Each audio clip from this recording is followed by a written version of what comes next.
What is it that moves you? What is it that makes you go, that moves you to action? Maybe you're somebody like me that's been gifted with an incredible drive. Or maybe you really struggle to get moving and you're not sure which direction to go and you're not even sure if taking action is okay. I'll tell you, as someone who's been gifted with a drive, there's times where in the church world, I'm made to feel like that's wrong, that's sinful. You need to just slow down, be content, stop taking so much action.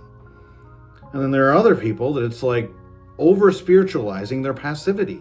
And so if you're someone that has a hard time getting going, this video is for you. If you're somebody who wonders, is my drive sinful? This video is for you too. Let's check it out.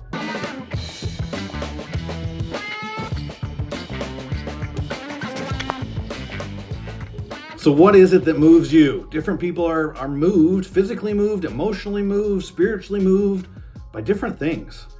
The other day I was sitting at home, I'm watching a show that my wife and I were watching together, and I'm not usually one that gets emotional and starts crying, but I'm watching this scene, and this guy who I identify with he's sharing about how he's verbally hurt some people, and he didn't mean to. He thought he was just joking around, but then it caused pain he didn't intend to, and you never know what people are going through, and I'm just crying because he's trying to warn other people not to do that. I've done that.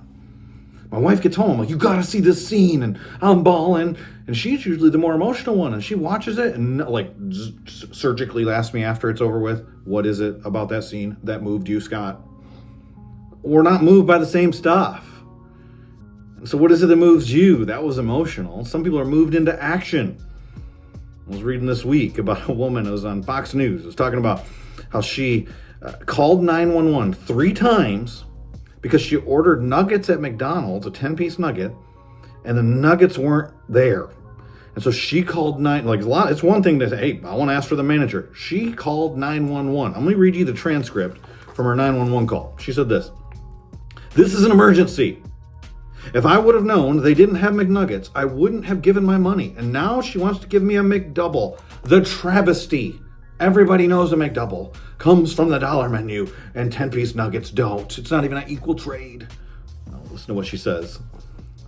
But I don't want one. The police quoted her as saying this is an emergency. The dispatcher, the first one, asked to speak with the manager. They should have just offered her a refund. They didn't. They tried to get her to order something else. Then she called back. The second dispatcher said, we've got an officer coming there to talk to you. And the officer gave her a citation for calling 911. It is an inappropriate way of using 911. And she took action. Was it the injustice that moved her? What moves you?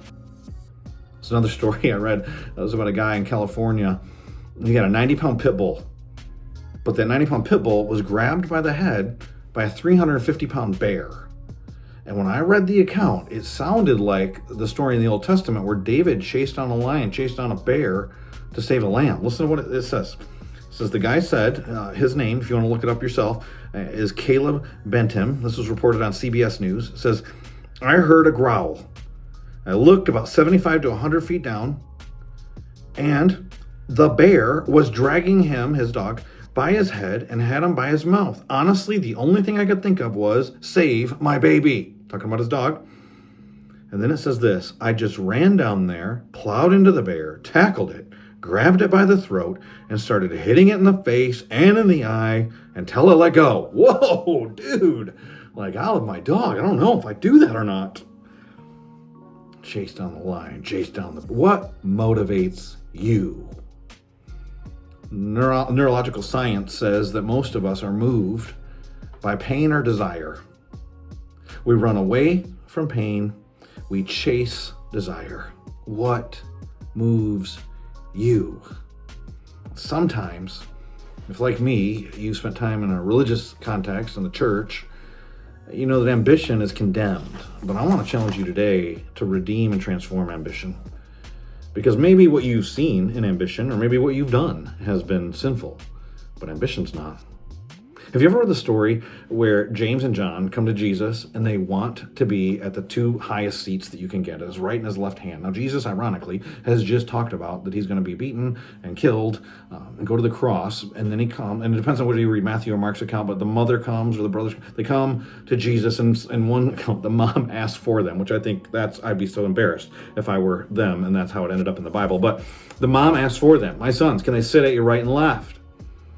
A lot of times we look at that and we think it was wrong that they asked. Jesus doesn't condemn their ambition. Read the passage.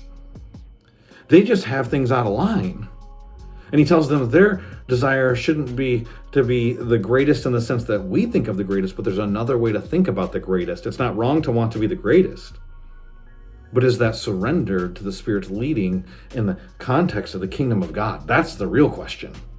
And the greatest will be the one that wants to serve. And then even in the Mark account, that famous verse, for the Son of Man, even Jesus himself didn't come to be served, but to serve and to give his life as a ransom. See, the problem is in the church, a lot of times we talk about ambition, and we think ambition equals pride.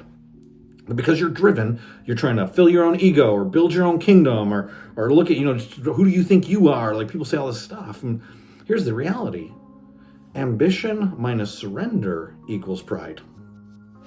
Spirit-led surrender with ambition equals a holy fire in your soul. See, a lot of times we think that like success is wrong. I don't want to be, fruitful. I just want to be faithful. Well, why are you separating fruitfulness and faithfulness? Oh, you're just all about the numbers. Well, the Bible has a book called Numbers.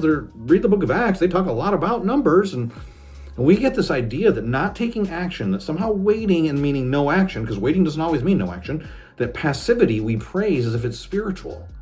And that prayer is this thing that we do because we don't want to get ahead of God. Well, here's the reality. A lot of times what you see is that when people pray, they move.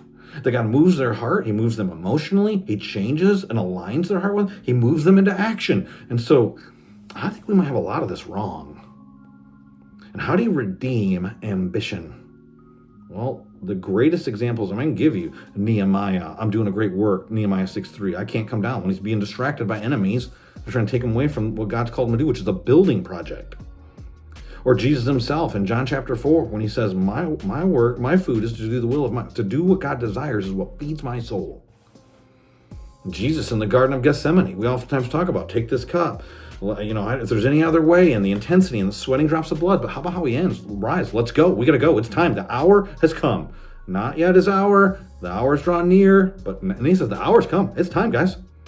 There's a holy urgency because of the holy fire that's burning in him, an awareness of God's plan, an urgency to move, and then action that takes place. That's godly ambition. And see, the reality is a lot of us, even mature Christians, can't recognize the difference between holy ambition and worldly ambition, between flesh-driven ambition and spirit-led ambition. And so I want to give you some things to think about in that. I'll just give you as if just a contrast of two things. One is fueled by prayer. The other is fueled by pride. Guess which ones? One is directed by God. One is driven by self. One moves in obedience. The other moves for the sake of achievement. One embraces sacrifice. One avoids suffering. What kind of ambition do you have? Maybe you've been avoiding ambition because you didn't even understand it. And if you need to be moved, I would challenge you to pray and ask God to break your heart for what breaks his. If you're driven and you don't know if you've been using it for your selfish ambitions instead of the kingdom ambitions, then seek God's Spirit leading in your life. But don't think that you have to lose your drive. You need to channel that drive as a holy fire for God's kingdom on mission for him. I hope that this has been helpful in transforming your thoughts and hopefully transforming you and maybe even transforming your ambition. If you disagree with anything I've said, I'd love to hear from you. If you agree, if it's been encouraging to you, would you share this with somebody else? Hit the like button, hit the subscribe button, or keep putting out content that hopefully is information that actually leads to transformation, not just an education. We appreciate you. Thanks for being a part of the community. I'll see you next time.